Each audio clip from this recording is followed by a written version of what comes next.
Beyond the Engine Room. Have you ever heard of that one? I have, yeah. It's a pretty interesting podcast. I've listened to a few episodes. Yeah, it's by this guy named Rob, and he was a marine engineer. Oh, wow. And he's got some crazy stories. Yeah. So we're going to kind of look at one particular story he tells, and this all revolves around what's called an SGM, a shipyard mobilization. Okay. An SGM, right? Yeah. So think of it like this. A ship breaks down somewhere far away from home. Mm-hmm.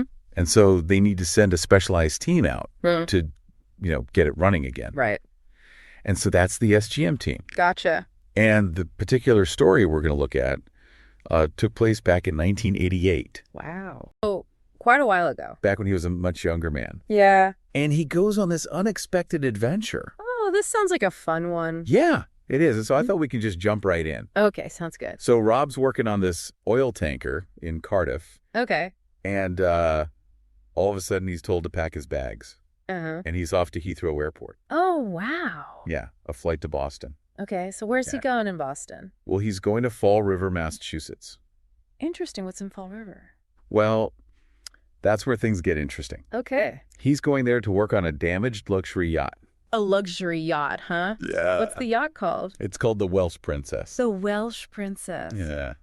That's kind of a funny name. Yeah, well, it turns out there's actually a connection back to Wales. Oh, I was going to say, it's Yeah. got to be. The Welsh Princess is part of this fleet of luxury yachts Okay. called Dragon Yachts. Dragon Yachts, that's a cool name. Yeah, and the guy who owns Dragon Yachts also runs the shipyard where Rob works. Oh, wow. So it's all connected. Yeah, small world, right? That's wild. So Rob arrives in Fall River with his colleague, Tony. Okay. And they meet up with two other guys from Cardiff, also named Tony and Robbie. So 2 Tonys and a Robbie. Yeah, exactly. Were you familiar with Fall River back in the 80s? I wasn't really familiar with it then. I mean, I know it's a coastal town. Right. But I don't think it was like a major tourist destination or anything. No, not really. More of an industrial area back then. But that's where the Welsh Princess was. And when they got there... Well, what was the yacht like? Was it in bad shape? Let's just say it wasn't exactly a pretty sight. The engine room was a complete mess. Oh, no. The main engine was totally seized. Oh, wow. I mean, completely seized. They realized right away they were going to need some serious help. So they needed to call in some specialists then. Exactly. They needed a whole American team to come in and figure out how to fix this thing. Something crazy happened. Oh, what happened? A fire broke out in the engine room. A fire? Oh, my gosh, that's terrifying. Yeah. So Rob, he's trying to put it out, right? He goes for the onboard fire extinguishing system. Get this.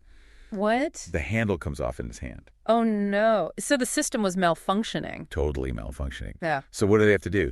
They got to call the local fire department. Wow. So now they're dealing with a fire, a broken engine, and they're in a foreign country. I know, right? Talk about a nightmare scenario. And it gets even worse. The fire causes a power outage on the whole yacht. Oh, no. So they're stuck without power. Yep. They have to rely on a generator from shore just to keep the lights on. Well, for one thing, they ended up eating most of their meals at a local bar and restaurant. Oh, that's nice. Yeah, because they couldn't cook on the yacht without power. Makes sense. And they just really felt welcomed by the community there. That's fantastic. So even though they were going through this difficult situation, Yeah. they still got to experience some of that local hospitality. Exactly. And I bet the food was good too. Oh, I'm sure it was. So where exactly was this yacht docked? Oh, this is another interesting part of the story. Okay. It was docked at Battleship Cove. Battleship Cove, what's that? It's this maritime museum, Oh, wow. and it's home to all these historic warships. Really? Like what kind of warships? Well, the biggest one is the USS Massachusetts, A battleship. a massive battleship. Yeah. So just imagine, they're having breakfast on this yacht Yeah. with this huge battleship looming overhead. Oh, wow. That's a pretty amazing view. Right. It's not your typical breakfast scenery. Definitely not. They actually experienced something really cool. They were there during the Tall Ships Festival. The Tall Ships Festival. Oh, I've heard of that. It's this big event on the Taunton River, and all these tall ships come from all over the place. It's like a celebration of maritime history, right? Exactly. With all those beautiful old ships. Yeah, and Rob talks about how all the American ships were decked out in stars and stripes. Oh, I bet that looked amazing. It must have been quite a sight. Yeah. And so Rob and Tony, feeling the spirit of the festival, Yeah. they wanted to decorate the Welsh Princess, too. Oh, that's a great idea. But I guess they didn't have any American flags on board. No, all they had were a few Welsh flags. Oh, okay. So they put those up. That's still pretty cool. It is. But this is where the story gets really funny. Oh, what happened? So they're having tea on the deck of the yacht. Okay. And this large American gentleman comes up to them. Oh, no. And in this big booming voice, he's like, "Why do you have all these Chinese dragons all over your boat?" Oh, my gosh. He thought the Welsh flags were Chinese dragons. Yeah, he totally mistook them. That's hilarious. It just goes to show how a simple misunderstanding can lead to these really funny and memorable moments. Absolutely. It makes you wonder what other kind of interesting encounters Rob had in his travels. Right. I mean, he must have met so many different people from all over the world. Yeah, that's one of the cool things about working in a field like that. You get to experience so many different cultures. And I bet he has tons of stories just like this one. I'm sure he does. Right.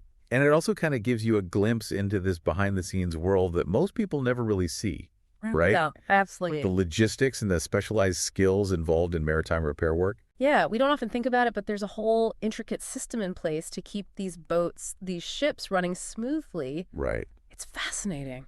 It is. And so, anyway, Rob's not all work and no play while he's in the U.S., right? Oh, okay. He gets a chance to visit Newport, Rhode Island. Oh, nice. Which is known for its, beautiful coastline and its mansions. Yeah, very upscale. Yeah, very, very upscale. And so he tells this funny story about his friend who orders 6 beers at a bar, right? Okay. And when the bill comes, his friend's kind of like taken aback by the price and jokes with the bartender, like, "Can I just get 1 beer and 6 straws, please?" Uh-huh. I love that. It's just this classic British humor. Yeah, dry and witty. Yeah, exactly. And it also kind of hints at maybe a bit of culture shock, right? Yeah, I mean, coming from a shipyard background Right. and then being in Newport, which is known for its wealth and extravagance. Right. I can see how that would be a bit of an adjustment. Yeah, and then there's this other story that Rob tells that's like the highlight of his trip. Oh, there's more. Okay. There's more, okay. I'm on the edge of my seat. So picture this. Uh-huh. Rob's on the Welsh Princess. Okay.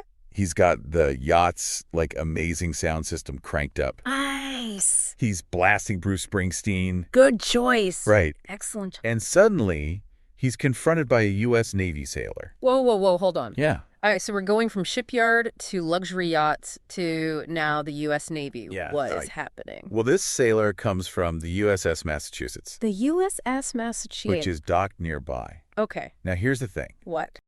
What does he say? To turn the music down. Oh, Yeah. And Rob, being Rob, Yeah. asks, "What happens if I don't?" Oh, boy. And the ranger just smiles and says, What'd he say? "In that case, we'll have to turn our guns on you." He's got to be kidding. Yeah, it's all in good fun. Wow, what a story. Right. You never know what's going to happen. Yes, that's for sure. And I bet he has tons of stories just like this one. I'm sure he does. So if anyone out there is looking for a good podcast to listen to, Yeah. definitely check out Beyond the Engine Room. It's full of these fascinating glimpses into the life of a marine engineer. And who knows, maybe it'll inspire some of you to go on your own adventures. That's right. You never know what kind of unexpected opportunities might come your way. Exactly. And maybe you'll even have some funny misunderstandings along the way. And if you do, be sure to share those stories with us. We'd love to hear them. All right, well, that's all the time we have for today. But thanks for joining us on this deep dive. And be sure to tune in next time for another fascinating exploration. Until then, keep exploring and stay curious. See you next time. Bye.